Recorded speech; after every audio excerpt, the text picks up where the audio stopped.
नमस्कार दोस्तों, मैं आरिफ हुसैन नर्सिंग ऑफिसर आपका नरगिस मेडिकल नॉलेज चैनल में स्वागत करता हूं। कैसे हो दोस्तों? उम्मीद करता हूं आप बहुत अच्छे होंगे। दोस्तों, आज हम बात करने वाले हैं टीबी के बारे में।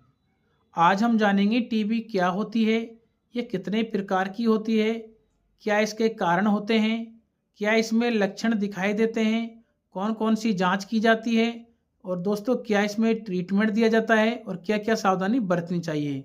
तो दोस्तों, पूरी जानकारी जानने के लिए आप हमारे वीडियो को अंत तक देखें। और दोस्तों, चैनल पे पहली बार आए हैं तो प्लीज़ चैनल को सब्सक्राइब जरूर करें, जिससे आपको मोटिवेशन मिलता रहे। चलिए दोस्तों, स्टार्ट करते हैं आज की वीडियो। तो दोस्तों, सबसे पहले हम बात कर लेते हैं टीबी क्या होती है। दोस्तों, टीबी जिसे हम ट्यूबरकुलोसिस, यक्षमक रोग, क्षय रोग या तपेदिक भी कह सकते हैं। और दोस्तों, ये एक प्रकार का संक्रामक रोग होता है जो मुख्य रूप से फेफड़ों को प्रभावित करता है, मगर ये शरीर के अन्य अंगों जैसे कि मस्तिष्क, किडनी, फेफड़ों को भी प्रभावित करती है। और दोस्तों, अब हम बात कर लेते हैं टीबी कितने प्रकार की होती है। तो दोस्तों, टीबी दो प्रकार की होती है, पल्मोनरी टीबी और एक्स्ट्रा पल्मोनरी टीबी। सबसे पहले हम जान लेते हैं पल्मोनरी टीबी के बारे में। दोस्तों, ये टीबी का प्राथमिक रूप होता है जो फेफड़ों को प्रभावित करता है और अक्सर कर ये छोटी यानी कम उम्र वाले बच्चों या फिर अधिक उम्र वाले वृद्ध लोगों में ज़्यादातर देखने को मिलती है। लेकिन दोस्तों, ये किसी भी एज की उम्र में हो सकती है, लेकिन जो हाई रिस्क फैक्टर होता है वो छोटे बच्चे, वृद्ध लोग होते हैं। दोस्तों, आप जान लेते हैं एक्स्ट्रा पल्मोनरी टीबी के बारे में। दोस्तों, जो एक्स्ट्रा पल्मोनरी टीबी होती है जो फेफड़ों से अन्य जगहों पर होती है, जैसे कि हड्डियां, किडनी, मस्तिष्क, लिम्फ नोड आदि। टीबी का जो प्रकार है ये प्राथमिक रूप से इम्यूनो कॉम्प्रोमाइज्ड यानी कि प्रतिरक्षा में अक्षम रोगियों में ज्यादातर देखने को मिलती है।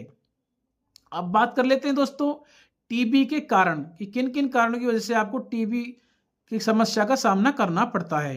तो दोस्तों, जो मुख्य रूप से जो महत्वपूर्ण जो कारण होता है वो होता है मायोबैक्टीरियम ट्यूबरकुलोसिस बैक्टीरिया। जब इस बैक्टीरिया का आक्रमण आपके शरीर पर होता है तब आपको टीबी होने की संभावना बढ़ जाती है। इसके अलावा दोस्तों देखा जाए तो दूसरा जो कारण होता है जब टीबी रोगी जब खांसता है या बात करता है तो उसके मुंह नाक से छोटे छोटे कण होते जो हवा में फैल जाते हैं। जब कोई स्वस्थ व्यक्ति सांस लेता है तो वो टीबी से संक्रमित हो जाता है। इसके अलावा दोस्तों देखा जाए तो अन्य कारणों में तो शराब का अत्यधिक सेवन, यदि कोई इंसान रेगुलर लंबे समय से शराब का सेवन करता आ रहा है तो दोस्तों उसको टीबी होने की संभावना बहुत ज़्यादा हो जाती है। इसके अलावा दोस्तों देखा जाए तो खराब स्वास्थ्य, यदि आप लंबे समय से कोई बीमारी से पीड़ित हैं या कोई बहुत ज़्यादा गंभीर बीमारी आपके शरीर में पहले से ही है तो आपको टीबी होने की संभावना बहुत ज़्यादा बढ़ जाती है। या फिर दोस्तों खराब आहार, यदि आपका जो खान पान वो अच्छा नहीं है तब भी आपको टीबी होने की संभावना बढ़ जाती है। या दोस्तों आप कोई पहले से ही डायबिटीज या किडनी संबंधित कोई बीमारियों से पीड़ित हैं तो भी आपको बहुत ज़्यादा संभावना बढ़ जाती है टीबी होने की। इसके अलावा दोस्तों देखा जाए तो यदि आप लंबे समय तक टीबी से संक्रमित व्यक्ति के साथ संपर्क में रहते हैं तो भी टीबी होने की संभावना आपको बहुत ज़्यादा हो जाती है। इसके अलावा दोस्तों भीड़ भाड़ वाले स्थानों में यदि आप रहते हैं तब भी आपको टीबी होने की संभावना बढ़ जाती है। ये दोस्तों कोई एचआईवी से संक्रमित व्यक्ति है तो उसको भी टीबी होने की संभावना बहुत ज़्यादा बढ़ जाती है। तो दोस्तों ये थे इसके कुछ कारण जो हमने आपको बताया कि टीबी के कौन कौन से कारण होते हैं। अब हम जान लेते हैं जो टीबी आपको हो जाती है तो उसमें क्या क्या लक्षण दिखाई देते हैं। तो दोस्तों देखा जाए तो आपको खांसी के साथ जो बलगम आती है तो उसमें खून आना स्टार्ट हो जाता है। ये टीबी का बहुत ही ज़्यादा महत्वपूर्ण मुख्य लक्षण होता है। इसके अलावा दोस्तों देखा जाए तो भूख लगना बंद हो जाती है, लगातार थकान रहती है दोस्तों, आपको लंबे समय तक बुखार बना रहता है, रात में अत्यधिक पसीना आने लग जाता है दोस्तों, छाती में दर्द होने लग जाता है, सांस फूल सकती है, सांस लेने में दिक्कत हो सकती है दोस्तों, आपका वजन लगातार कम होने लग जाता है।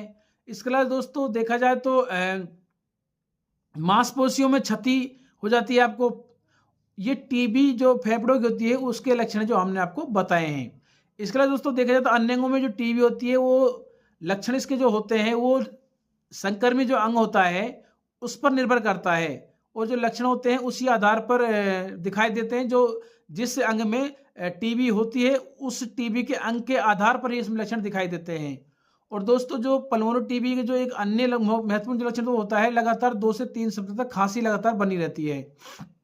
तो दोस्तों ये थे इसके कुछ कारण लक्षण जो हमने आपको बताए हैं कि टीबी होने के बाद आपको क्या क्या लक्षण दिखाई देते हैं। अब हम जान लेते हैं दोस्तों जब आपको टीबी होती है तो उसमें डॉक्टर द्वारा कौन कौन सी जांच की जाती है।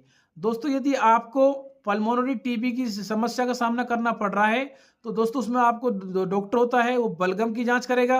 इसके अलावा दोस्तों देखा जाए तो चेस्ट एक्सरा करेगा, कल्चर टेस्ट करेगा, सीटी स्कैन करेगा। और दोस्तों यदि एक्स्ट्रा पल्मोनरी टीबी की अगर जांच की बजाय तो उसमें रक्त परीक्षण और देखा जाए तो कल्चर टेस्ट किया जाता है। तो दोस्तों ये थे इसकी जांच जो हमने आपको बताए हैं। अब हम जान लेते हैं इसके इलाज के बारे में। तो दोस्तों देखा जाए तो जो पहले 2 महीने में डॉक्टर है जो मरीज को आइसोनिमाइज्ड, रिफाम्पिसिन, पायराजिनामाइड और एथाम्बुटोल जो मेडिसिन होती है उसको दी जाती है। और जो उसके बाद 2 महीने के बाद में अगले 4 महीने तक लगातार देखा जाए तो आइसोनाइज्ड और रिफाम्पिसिन जो मेडिसिन होती है ये लगातार चलती है। और दोस्तों जो टीबी की जो दवा होती है वो 6 महीने से लेकर 9 महीने तक चलती है। दोस्तों 6 महीने का कोर्स हो सकता है इसका, 9 महीने तक भी हो सकता है। दोस्तों वो टीबी की सिचुएशन के आधार पर देखा जाता है। तो दोस्तों ये थे आज की वीडियो की छोटी सी जानकारी जो हमने आपको बताई।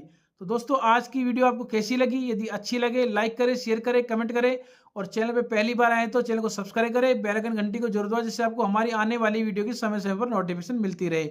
और दोस्तों हम थोड़ा सा बात कर लेते हैं टीबी होने के बाद आपको क्या क्या सावधानी बरतनी चाहिए। दोस्तों आपको शराब का सेवन से बचना चाहिए। इसके अलावा दोस्तों अच्छा खाना लेना चाहिए, संक्रमित व्यक्ति से दूर रहना चाहिए। इसके अलावा दोस्तों देखा जाए तो आप जितना हो सके साफ सफाई का ध्यान रखें। तो दोस्तों आज की वीडियो में इतना ही। जय हिंद, जय भारत।